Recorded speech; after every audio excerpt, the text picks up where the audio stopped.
Quero convidá-los a abrirem comigo suas Bíblias no Salmo de número 119. Abra comigo a Escritura, essa manhã, no Salmo 119.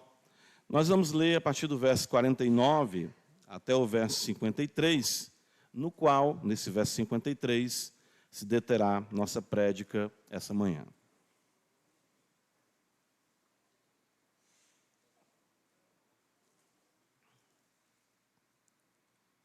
Diz-nos assim a palavra do Senhor. Lembra-te da promessa que fizeste ao teu servo, na qual me tens feito esperar. O que me consola na minha angústia é isto, que a tua palavra me vivifica. Os soberbos zombam continuamente de mim, todavia não me afasto da tua lei. Lembro-me dos teus juízos de outrora, e me conforto, ó Senhor. De mim se apoderou a indignação por causa dos pecadores que abandonaram a tua lei. Amém. Pai Celeste, nós, mais uma vez, louvamos o teu nome pelo privilégio de estarmos juntos aqui essa manhã para aprender de ti, tu que és o nosso mestre, nosso Deus. Senhor da glória, perdoa os nossos pecados, limpa-nos, para que possamos te servir com mais amor e com mais dedicação. Abençoe grandemente a tua igreja. Tu sabes, Senhor, que nós precisamos ouvir. Tu sabes o que é necessário para a transformação da nossa alma cada dia, com a formação do nosso ser à tua vontade. Abençoa a tua igreja essa manhã, durante todo esse dia, e que tu, Senhor, seja magnificado mais uma vez no aprendizado da tua palavra, no entendimento e na obediência mesma, no poder do Espírito Santo. Assim te oramos, Pai, em Cristo Jesus, nosso Senhor. Nos ajuda, Senhor, em nome de Jesus. Amém. Irmãos, em nosso sermão anterior, nós consideramos a importância de trazer à memória os feitos do Senhor para o nosso conforto. Os irmãos lembram disso no verso de número 52? Veja o que está escrito. O salmista diz: lembro-me dos teus juízos de outrora e me conforto, ó Senhor. Então, o salmista, como nós observamos no sermão passado, ele considera os feitos do Senhor, aquilo que Deus fez na história. E nós falamos sobre alguns desses feitos que são realmente marcantes na história da redenção e são, como diz o apóstolo Paulo, registrados para o nosso ensino. O êxodo, né? A peregrinação no deserto, a vitória sobre os reis ímpios, a queda de Jericó, a abertura do Mar Vermelho, a abertura do Jordão, enfim, a derrota de Golias, a vitória de Davi, melhor colocando assim, né? Enfim, os grandes feitos do Senhor traziam ao salmista o conforto. Porque exatamente a palavra, ela foi registrada para isso, para que nós consideremos esses feitos nas nossas dificuldades, nas nossas lutas do dia a dia. Mas logo em seguida nós vemos o salmista indignado. Interessante isso. Com a afronta dos pecadores à lei de Deus. Veja no verso 53, ele diz: de mim se apoderou a indignação, por causa dos pecadores que abandonaram a tua lei. Como é que nós entendemos isso? Como é possível conforto e indignação, sentimentos que parecem tão opostos, de fato são, não é? Ali acontecendo como que num só fôlego na expressão do salmista. Ele está confortado, mas ele também está indignado. Ele tem paz em Deus, mas ele também tem indignação pelo que está acontecendo. Como conciliar isso? Pensando também nós como cristãos, ou seja, a paz de Cristo, que excede todo entendimento, como diz o apóstolo Paulo, e o sofrimento pela injustiça perpetrada à nossa volta. E também surgiu outro questionamento: pode o justo se indignar? Pastor, há uma ira santa por parte dos pecadores? É possível isso? vamos ver como o salmista responde a esses nossos questionamentos. Irmãos, em primeiro lugar, veja, o salmista diz que ele está indignado. A indignação se apodera dele. Então nós temos aqui, sim, é possível uma indignação por parte do justo, uma indignação legítima para o cristão. O cristão pode, sim, se indignar com algumas coisas. Isso acontece quando mesmo, ou seja, o crente, ele reflete a justiça de Deus em sua compreensão, claro, e paixão pela verdade.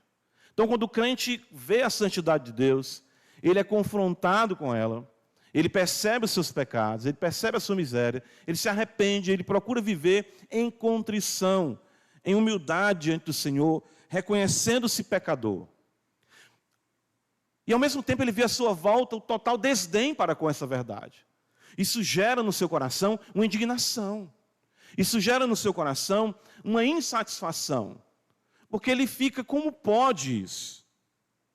O apóstolo mesmo afirma isso para nós. Veja Efésios capítulo 4, dentre outros textos que poderíamos citar, mas um dos mais conhecidos, Paulo vai dizer assim em Efésios 4, né? No verso de número 26. Quando você vê o contexto, Paulo diz, fale cada um a verdade com o seu próximo, né? Deixando a mentira. Então, a ausência da verdade, a perpetração da mentira, isso é algo que nós vemos à nossa volta, constantemente. Então, Paulo diz, irai-vos, no verso 26. Mas na sequência ele diz o quê? E não pequeis. Então, é possível, sim, uma ira sem ser pecaminosa. Claro que aí, a maturação, né, o passar do tempo é que nós vamos aprender como também aferir essa realidade. Porém, existem sim muitas situações diante das quais não ficaremos impassivos.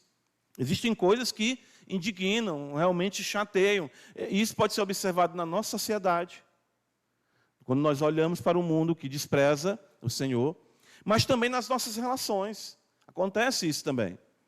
Pode ser em casa, pode ser no trabalho. A injustiça perpetrada, ela, né, continuamente executada na igreja. Às vezes eu me deparo com situações que me dá aquela indignação, Senhor, me ajuda a não pecar. Porque existem coisas que são absurdas. Existem coisas que são tão claras, tão basilares, mas as pessoas não entendem, não vivem aquilo. E você fica, como é que pode? Claro que isso não quer dizer que eu também não possa ser alvo da indignação de algum irmão. Dizer, como é que pode? O pastor não vê isso, né?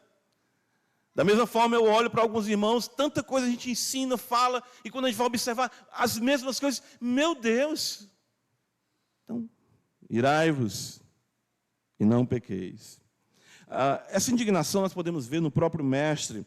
Abre comigo no Evangelho de João, capítulo 2, veja, quando ele encontra, né, existe uma situação como essa aqui, irmãos, ela chega a ser esdrúxula, né, absurda, mas o mal praticado constantemente se torna algo aceitável e comum. Então Jesus chega no templo, veja, João 2, olha o que está escrito, a partir do verso 13. Estando próximo à Páscoa dos judeus, subiu Jesus para Jerusalém e encontrou no templo os que vendiam bois, ovelhas e pombas, e também os cambistas assentados.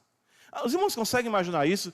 Claro que não é, os bois não estavam dentro do santuário, entende? Não estavam, seria ainda mais absurdo, mas não demoraria. O templo era grande, tinha vários átrios, e nos átrios do templo, certa feita eu vi um teólogo dizendo que era no átrio dos gentios. Ou seja, o local para os gentios se aproximarem do Deus verdadeiro estava cheio de animais, sendo vendidos, negociados. Por que isso era feito ali? Porque os sacerdotes já davam um crivo de antemão sobre esses animais. É puro, é puro, é puro. Então havia já um negócio ali rentoso, né? Para os sacerdotes, para os vendedores, enfim, uma comissão. Então o adorador não precisava trazer o boi. Ele chegava, já está abençoado por Caifás, já está separado aqui pelos levitas. Ainda tinha os cambistas, porque vinham pessoas de vários lugares, de várias nações, e trocavam as moedas pelas moedas que eram aceitáveis no cofre do templo. Porque algumas moedas traziam a imagem, a efígie de deuses pagãos, e era um absurdo que moedas dessa natureza fossem depositadas ali nos gasofiláceos do templo. A intenção parece até boa, não é?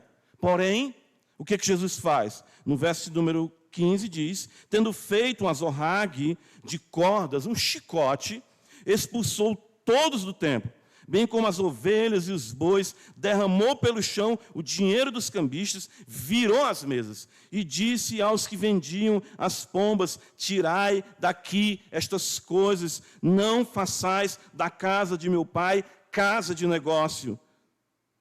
Veja o que está escrito no verso 17. Lembraram-se os discípulos do que está escrito: o zelo da tua casa me consumirá.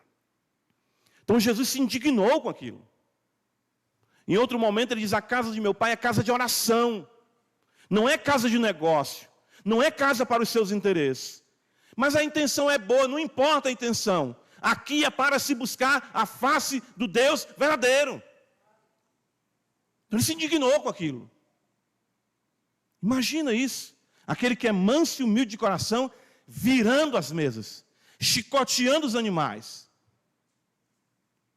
Então existe sim uma ira, uma indignação, e o salmista aqui, ele está dizendo isso: de mim se apoderou a indignação, eu estou indignado.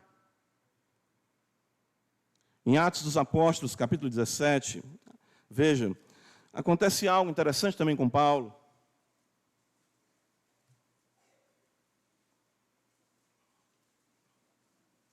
O texto sagrado diz que Paulo ficou sozinho em Atenas,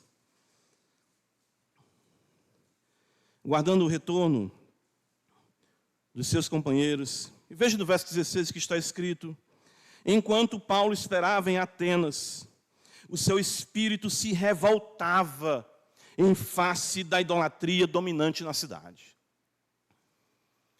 Então, eu poderia estar dizendo: mas por que se indignar com pagãos? Os ímpios estão entregues a si mesmos. Aqui Paulo, claro, como conhecedor do Deus verdadeiro, e sabendo que é dever de todo homem adorar o Deus verdadeiro, quando via aquela idolatria absurda em Atenas, onde havia até mesmo um altar ao Deus desconhecido, isso revoltou Paulo, isso indignou o apóstolo, porque os homens não estavam prestando adoração verdadeira ao Deus verdadeiro. Então percebam aqui que a indignação, ela está sempre atrelada à causa divina e não aos meus interesses. Você observe então que aqui já serve para você utilizar como parâmetro se a sua indignação de fato é legítima. Quando Jonas se indigna por Deus não haver destruindo Nínive, né? Ali Jonas, ele prega, e o Senhor diz: é justa essa tua ira? Porque não era o interesse de Deus que estava ali em voga para Jonas. Então, muitas vezes, nós nos indignamos com muitas coisas que não refletem a vontade e o caráter de Deus. Mas tanto o mestre como o santo apóstolo, eles estão aqui revoltados com a ausência do culto verdadeiro por parte daqueles que conheciam a Deus verdadeiramente, e mesmo por parte, no caso de Paulo, daqueles que não conheciam. As Escrituras, irmãos, em nenhum momento incentivam o descontrole, a ira ou a intemperança. Pelo contrário, nós amamos e seguimos aquele que afirmou em Mateus 11, 29, aprendei de mim que sou o quê? Manso e humilde de coração. Que beleza isso! Porém, a justa ira e a santa indignação não são contraditórias no santo e bondoso Deus. Nós devemos, por outro lado, irmãos, aqui considerar se nós não estamos sendo indiferentes ao pecado e às afrontas ao santo mandamento. Será que nós já não nos acostumamos com o mal? Lembra, eu não li o livro, né? Eu já usei essa ilustração aqui por conta que é o título de um livro que eu vi antigamente, eu não li. O nome do livro era A Rã na Chaleira. Eu falei aqui para os irmãos já. a rã na chaleira. Então, se você pegar uma rã, colocar na água fria e ligar o fogo ali, ela permanece na água, a água vai aquecendo gradualmente e ela é cozida viva, ela vai se acostumando e morre. Será que nós não passamos a considerar comum e aceitável o que é afrontoso ao nosso Deus? Sabe? Às vezes me deparo com situações que eu vejo entre irmãos mesmos, e nós somos tão afetados por essa cultura do humanismo, da valorização demasiada do homem, sem levar em conta a sua maldade, o seu pecado, que nós esquecemos do princípio da justiça, deixamos de confrontar, deixamos de dizer que isso não está certo, que isso não agrada a Deus, porque não queremos problemas. E nos preocupamos mais em ficar bem com aqueles que estão à nossa volta do que vindicarmos a justiça divina. Precisamos ter mais sintonia com a justiça de Deus. Precisamos sentir mais como Deus sente. Os parâmetros, eles não estão à nossa volta, porque os parâmetros à nossa volta são volúveis, instáveis, efêmeros. Mas os nossos parâmetros procedem do santo Deus, do seu caráter. Nós temos que suplicar, de fato, supliquemos ao Senhor pela conformidade aos padrões divinos e não pelos padrões baixos e mundanos, que muitas vezes nós temos abraçado e trazido, claro, desagrado diante do Senhor. Que a justa indignação comova nossas entranhas no desejo pela manifestação do reino de Deus. Nós precisamos nos indignar. Quando nós dizemos, venha o teu reino, essa oração traz uma vindicação.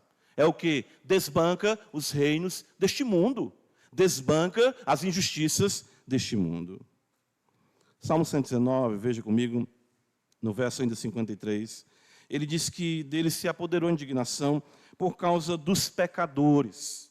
O caminho dos pecadores. E aqui, parafraseando o que Pedro diz, vamos já ler o texto, o justo sofre com o que vê e ouve todos os dias contra a lei de Deus. O caminho, os pecadores. O justo sofre todos os dias com isso. 2 Pedro, abra comigo, o santo apóstolo nos diz assim, 2 Pedro, capítulo 2. Veja o que está escrito.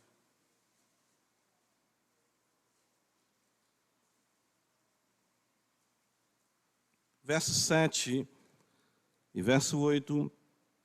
E livrou o justo Ló, afligido pelo procedimento libertino daqueles insubordinados.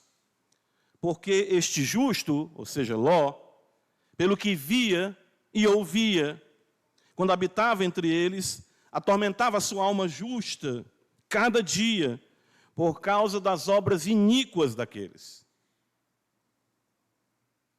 Através das janelas da alma, né? Pelos olhos, pelo que ele via, pelo que ele ouvia, Ló sofria com a insubordinação dos homens. Isso é interessante porque eu fico pensando o quanto nós, lamentavelmente, nos acostumamos com a iniquidade. Isso é um problema que nós temos como crentes. É por isso que Paulo vai dizer em Romanos 12, né? Não vos conformeis com este século. Não é? Mateus capítulo 17, o Senhor Jesus se indigna também com a incredulidade. Veja, mais uma vez, a incredulidade dos pecadores. Olha como ele se refere à sua geração. Mateus 17. É isso mesmo? Deixa eu ver aqui se eu registrei correto. Isso, verso 17. Jesus exclamou, ó geração incrédula e perversa. Ele exclamou, né? Ó geração incrédula e perversa. A gente lê as coisas, né? Geração incrédula e perversa. Ele exclamou. Até quando estarei convosco? Até quando vos sofrerei? O caminho dos pecadores Eram como lanças na alma de Cristo. A incredulidade, a dureza de coração, a hipocrisia, a blasfêmia. Ó geração incrédula e perversa, eu estou sofrendo com esse mundo. Irmãos, nós não temos ideia disso, do que é isso. Sendo ele o próprio Deus em carne, ele sentiu plenamente a afronta dos pecadores. Claro que nós não estamos aqui, mais uma vez, reitero, incentivando uma revolta ou indignação pecaminosa contra o mal. Pois se assim fosse, só teríamos amargura e pecados acumulados. Veja como a Escritura, você diz, meu Deus, de mim se apodera a indignação, e nesse salmo parece que ele diz o contrário. Não é. É nós compreendermos, se nós não estamos nos indignando também, de forma política. Às vezes as pessoas falam para mim, pessoas como essa, evangélicas, são importantes na bancada evangélica, porque nós precisamos de pessoas que mudem o Brasil, mudem essas coisas. Eu, será? Será que é isso mesmo? E quando nós tínhamos uma forma de governo, como a monarquia na época dos apóstolos, do próprio Cristo, e que não tinha voz de ninguém, uma representatividade do povo, Deus dizia, honrai o rei.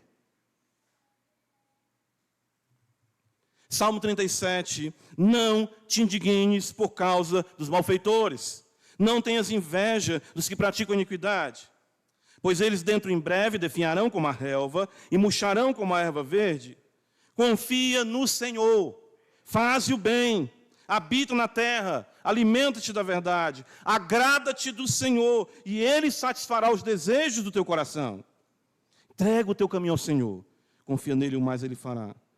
Fará sobressair a tua justiça como a luz, e o teu direito como o sol do meu dia. Descansa no Senhor, e espera nele.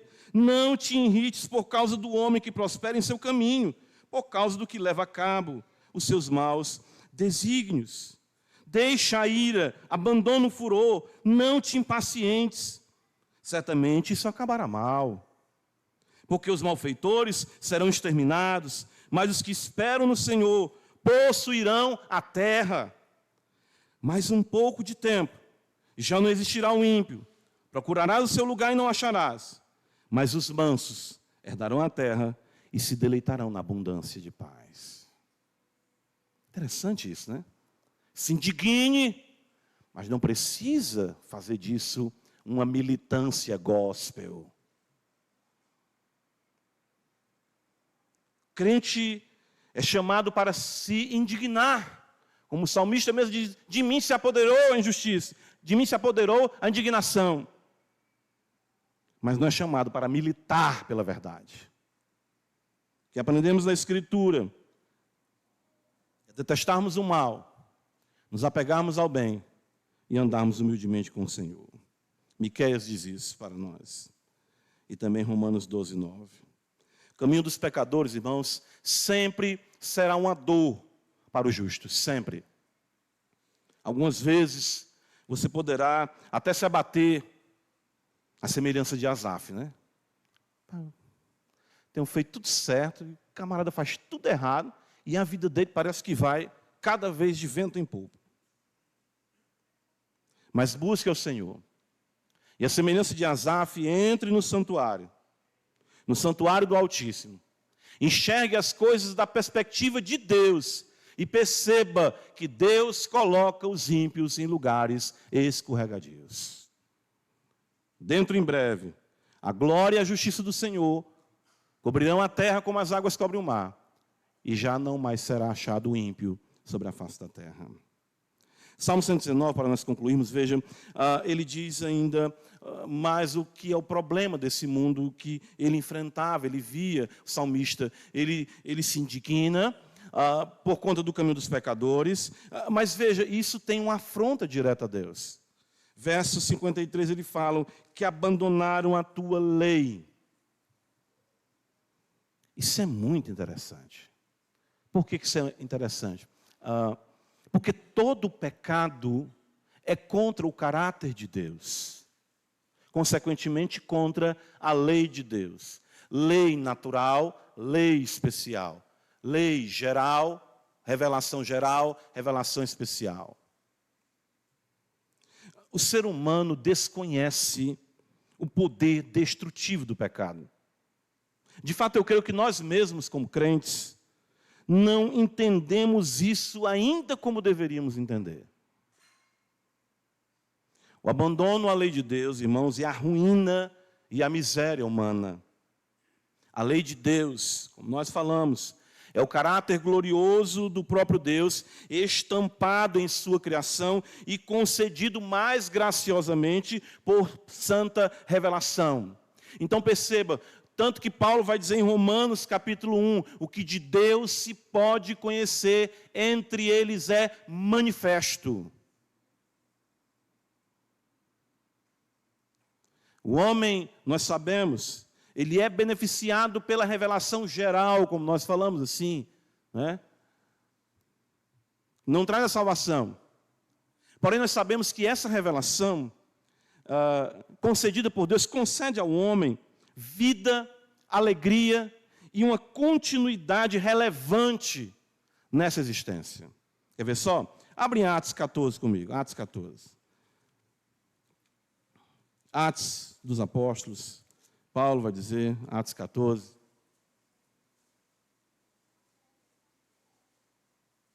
Verso 17.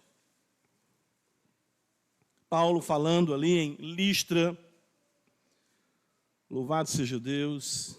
O apóstolo diz no verso 17, contudo, não se deixou ficar sem testemunho de si mesmo, falando aos pagãos, fazendo bem, dando-vos do céu chuvas, estações frutíferas, enchendo o vosso coração de quê? De fartura e de alegria. O mundo é cheio de fartura e de alegria, de significância, poesia, arte, beleza, paternidade, maternidade, filhos, casamento. Atos 17, também em Atenas, Paulo diz, no verso 25, nem é servido por mãos humanas, como se de alguma coisa precisasse, pois Ele mesmo é quem dá a todos vida, respiração e tudo mais. De um só fez toda a raça humana para habitar sobre toda a face da terra, havendo fixado os tempos previamente estabelecidos e os limites da sua habitação, para buscarem a Deus e porventura tateando o possam achar, bem que não está longe de cada um de nós, pois dele nós vivemos, nos movemos e existimos, como alguns dos nossos poetas têm dito, porque dele também somos geração. A humanidade é abençoada, mas se volta contra esse conhecimento, agindo de forma intencional contra os parâmetros divinos que estão impregnados na malha humana, homem, mulher, macho, fêmea, casamento, filhos, heteronormatividade, lar, família, decência, cultura, beleza, tudo isso jogado fora, num mundo que cada vez mais se enfeia, se bestializa, como diz Paulo, mudando a imagem do Criador em mentira e adorando mais a criatura em vez do Criador que é bendito eternamente. Amém. Cada vez mais o homem anula os valores morais e os institucionaliza, fazendo deles leis, criando leis de fato, anulando os valores morais. E não apenas a revelação geral abandonada, mas também a própria revelação especial. Mas como assim, pastor? A revelação especial também beneficia a humanidade de forma também não salvadora. Evangelho de João, capítulo 1, veja, o apóstolo registra para nós, na manifestação do verbo em carne, ele diz algo importante. João, capítulo 1, versículo 9. A saber, a verdadeira luz que é vinda ao mundo, ilumina a quem? A todo homem. O cristianismo é o sustentáculo da humanidade. Sustenta todo mundo. Ilumina todo homem. Qualquer valor que você diga, puxa, eu vejo isso é interessante, é dele, porque dele, por meio dele e para ele são todas as coisas. Mas o homem hoje pisoteia, despreza, desdenha. Por isso que o salmista diz, de mim se apoderou a indignação, estão abandonando a tua lei, Senhor. É triste hoje falarmos de uma Europa pós-cristã, é triste falarmos de um mundo pós-cristão, mas é isso que nós estamos vivendo. E tudo isso está acontecendo com os cristãos aqui padecendo todas essas afrontas e injúria. Nós temos que suplicar a Deus que tenha misericórdia de nós e nos guarde. Temos que suplicar ao bom Deus que nos guarde nesse mundo em dissolução. Não esqueça isso, o mundo é um mundo em dissolução. Suplicar a Deus que complete o número dos seus eleitos. Está ficando difícil, cada vez mais complicado. E assim o Senhor ponha fim à anarquia cósmica que se estabelece dia a dia nesse mundo. Por isso nós devemos orar com mais frequência, Maranata.